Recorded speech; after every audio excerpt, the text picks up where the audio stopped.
Hey guys, welcome back to our channel. இன்னைக்கு நம்ம வீடியோவில் பார்க்க போகிற டாபிக் என்ன, what are the proper ways to study. So எப்படி எஃபெக்டிவாக படிக்கிறதுக்கான ப்ராப்பர் வேஸ் தான் I'm gonna discuss with you. So வாங்க நம்ம இப்போ வீடியோக்குள்ளே போகலாம்.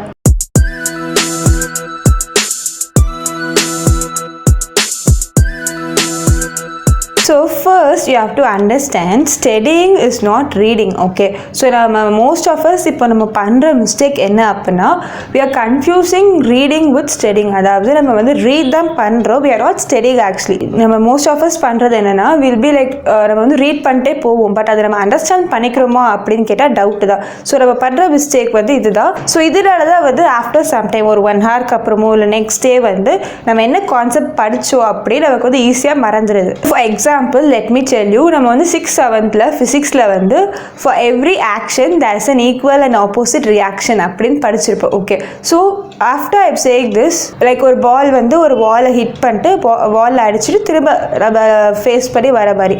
ஸோ இந்த எக்ஸாம்பிள் தான் whenever you hear this statement, இது நியூட்டனோட தேர்ட் லா, இதை நம்ம எப்போலாம் கேட்குறோமோ அப்போது நமக்கு இம்மிடியட்டாக மைண்டுக்கு வர்றது இந்த ஒரு வீடியோ கிளிப்பிங் தான் நம்ம மைண்டில் ஓடும். இது ஏன் அப்படின்னா, நம்ம சின்ன வயசில் இந்த கான்செப்டை படித்தப்போ நம்ம இந்த எக்ஸாம்பிளில் நம்ம மைண்டில் ஒரு விஷுவலாக ரெஜிஸ்டர் பண்ணிட்டோம். ஓகே, ஸோ அதனால தான் ஈவன் ஒரு 10 yearsக்கு அப்புறம் ஒரு 20 yearsக்கு அப்புறம் இந்த ரியாக்ஷனை யாராச்சும் நம்ம எங்கேயாச்சும் சொன்னால் கூட நமக்கு இம்மிடியட்டாக இந்த பால் எக்ஸாம்பிள் ரீகால் ஆகுது. Okay, so this is what we have to do. இந்த ரியாக்ஷன் நியூட்டன் தேர்ட் லாவோட போகாமல் எல்லா கான்செப்ட்ஸ், நீங்கள் படிக்கிற எல்லா கான்செப்ட்ஸுக்கும் this is what you have to do. நீங்கள் அதை ஒரு பிக்டோரியல் ரெப்ரசன்டேஷனாக உங்கள் மைண்டில் ரெஜிஸ்டர் பண்ணிக்கணும். இல்லைனா கான்செப்டை அண்டர்ஸ்டாண்ட் பண்ணணும், அதுக்கு ஒரு எக்ஸாம்பிள் வச்சுக்கணும். ஓ, இதனால தான் இது இப்படி நடக்குது அப்படின்னு நீங்கள் ஒரு எக்ஸாம்பிள் வச்சு படிச்சிங்க அப்படின்னா உங்களுக்கு ஈஸியாக மைண்டில் ரெஜிஸ்டர் ஆகும். ஸோ த ஃபர்ஸ்ட் ட்ரிக் என்ன பண்ணணும், you have to whenever you start studying, நீ படிக்க போகிறப்போ you have to keep in your mind studying is not reading. இது சொல்லிட்டு படிங்க, அதாவது நான் கான்செப்ட் அண்டர்ஸ்டாண்ட் பண்ணிக்கணும் அப்படின்னு நான் சொல்லிட்டு ஸ்டார்ட் பண்ணுங்கள், so that you won't forget. The second trick is prepare your mind. Okay, so நம்ம before you start studying, இன்னைக்கு நான் இதுதான் படிக்க போகிறேன், மைண்டை ப்ரிப்பேர் பண்ணிக்கோங்க. மோஸ்ட் ஆஃப் அஸ் நம்ம ஏன்னா சடனாக நம்ம படிக்கணும்னு நினைப்போம், ஸோ நம்ம படிக்க முடியாது இல்லை. ஸோ அப்படி இல்லாமல் முன்னாடியே நீங்கள் prepare your mind. இன்னைக்கு நான் இந்த இதெல்லாம் படிக்கணும் அப்படின்னு முன்னாடியே ஷெடியூல் போட்டு ஸ்டார்ட் பண்ணுங்கள் அந்த டேவை, ஸோ தட் உங்களால் எஃபெக்டிவாக அதை கம்ப்ளீட் பண்ண முடியும். Okay, one more thing sort out your priorities. எதுக்கு நம்ம ஃபர்ஸ்ட் ப்ரையாரிட்டி கொடுக்கணும், எது ஹை இம்பார்ட்டன்ஸ் அதை ஃபர்ஸ்ட் கம்ப்ளீட் பண்ணணும், எது லெஸ் இம்பார்ட்டன்ஸ். இன்கேஸ் அந்த டே எண்டில் நம்மளால் அந்த டாஸ்க் கம்ப்ளீட் பண்ண முடியலனாலும் நாட் அ ப்ராப்ளம் அப்படின்னு இருக்கிறத லாஸ்ட்டாக வச்சுக்கோங்க. அண்ட் இதை நான் கம்ப்ளீட் பண்ணியே ஆகணும் அப்படிங்கிற டாஸ்க்லாம் ஃபர்ஸ்ட்டாக வச்சுக்கோங்க. ஸோ ஸ்டடிங் அப்புறம் அந்த டாபிக் சொல்கிறேன், ஸோ அதை ஃபர்ஸ்ட்டாக வச்சுக்கோங்க. ஸோ இந்த மாதிரி before you start studying prepare your schedule. நம்ம மைண்டே ப்ரிப்பேர் பண்ணிக்கோங்க and have a schedule too, so that you won't miss out things. okay, and the third trick என்னன்னா, you have to segregate things. அதாவது நீங்கள் படிக்கிற டாப்பிக்கில் எதெல்லாம் கான்செப்ட்ஸ் எதெல்லாம் facts அப்படின்னு 2 இருக்குது. ஓகே, ஃபேக்ட்ஸ் எல்லா டாப்பிக்லேயுமே ஃபேக்ட்ஸ் கான்செப்ட்ஸ் அப்படின்னு சொல்லிட்டு அதாவது 2 things. Okay, so you have to know அதை எப்படி செக்ரிகேட் பண்ணணும் அப்படிங்கிறது உங்களுக்கு தெரிஞ்சிருக்கணும்.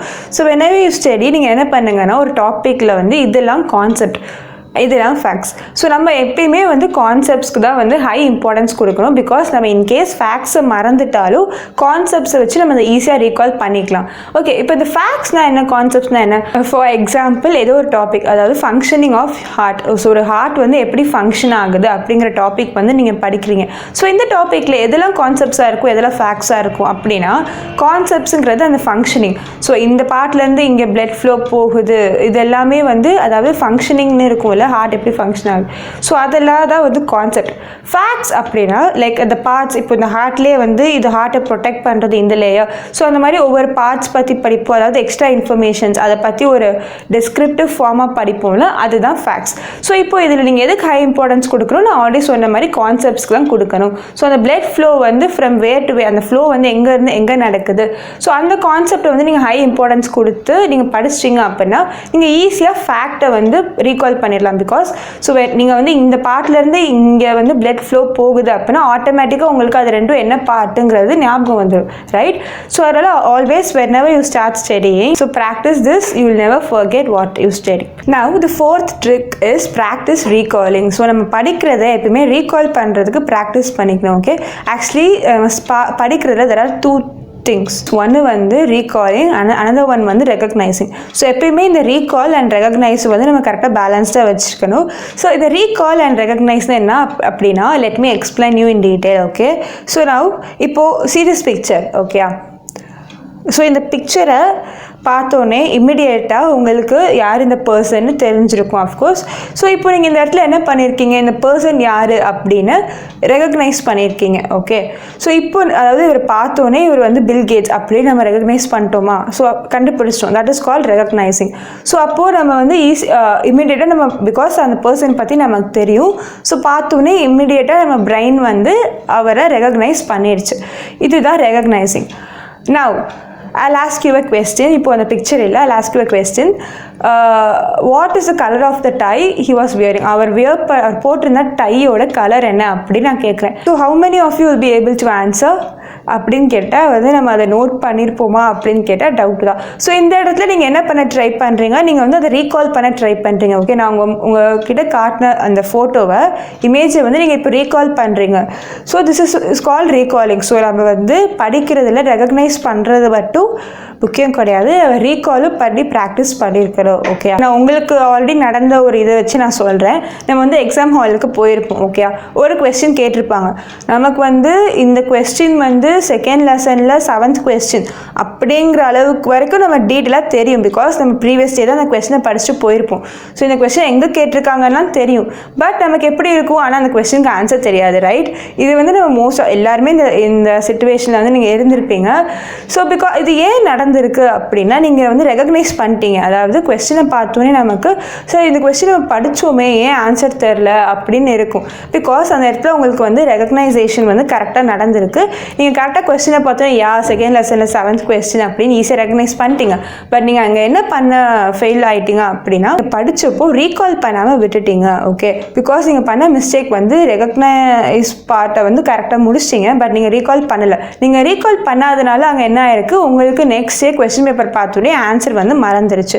So this is what most of us do. அதனால தான் நான் சொல்கிறேன் recalling is a important part of studying, okay? So இப்போது இந்த ரீகாலிங்கை வந்து நம்ம எப்படி ஜாலியாக பண்ணலாம் அப்படி தான் பார்க்க போகிறோம். பிகாஸ் ஆக்சுவலி இப்போ நம்ம ரீகால் ஏன் பண்ண மாட்டோம் அப்படின்னா, அகெயின் அந்த படிக்கணுமா, ஆல்ரெடி போராக இருக்குது, நம்ம திரும்ப படிக்கணுமா அப்படிங்கிற ஒரு இதனால தான் நம்ம மோஸ்ட்லி வந்து ரீகால் பண்ணுறதில்ல.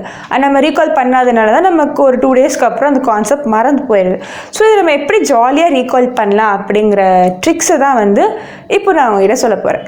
என்னென்னா, இது வந்து யூஸிங் ஃப்ளாஷ் கார்ட்ஸ், அதாவது ஃப்ளாஷ் கார்ட்ஸ் வச்சு படிக்கிறது வந்து ரீகால் பண்ணுறதுக்கு ஒரு பெஸ்ட் மெத்தட் அப்படின்னு சொல்லுவாங்க. ஸோ ஃப்ளாஷ் கார்ட்ஸ் நம்ம யூஸ் பண்ணி படிக்கலாம், ஓகே? ஸோ ஃப்ளாஷ் கார்ட்ஸ் எப்படி யூஸ் பண்ணி படிக்கலாம் அப்படிங்கிறத நம்ம நெக்ஸ்ட் வீடியோவில் பார்க்கலாம்.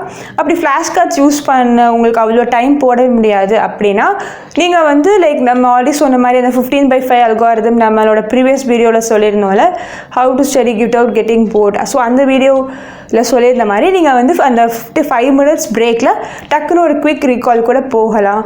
ஸோ இந்த மாதிரி நீங்கள் பண்ணீங்க அப்படின்னா ரீகால் பண்ணிட்டீங்கனாலே வந்து அது உங்கள் பிரெயினில் வந்து ஆட்டோமேட்டிக்காக ஸ்டோர் ஆகிடும், okay? From my opinion best way to recall வந்து என்ன அப்படி நான் சொல்லுவேன்னா, that is by using flash cards. நம்ம ஃப்ளாஷ் கார்ட்ஸ் யூஸ் பண்ணி ரீகால் பண்ணணுமா, அது நம்ம பிரெயினில் வந்து பெர்மனெண்ட்டாக ஸ்டோர் ஆகிடும், ஓகே? அண்ட் அதனால ஃப்ளாஷ் கார்ட்ஸ் யூஸ் பண்ணி எப்படி நம்ம வந்து எஃபெக்டிவாக ரீகால் பண்ணலான்னு நான் ஒரு செப்பரேட் வீடியோவாக உங்களுக்கு கொடுக்குறேன். ஸோ அதனால் நம்மளோட நெக்ஸ்ட் வீடியோவில் வந்து நம்ம ஃப்ளாஷ் கார்ட்ஸ் எப்படி எஃபெக்டிவாக யூஸ் பண்ணலான்னு பார்க்கலாம். So we'll meet in a next video. Bye.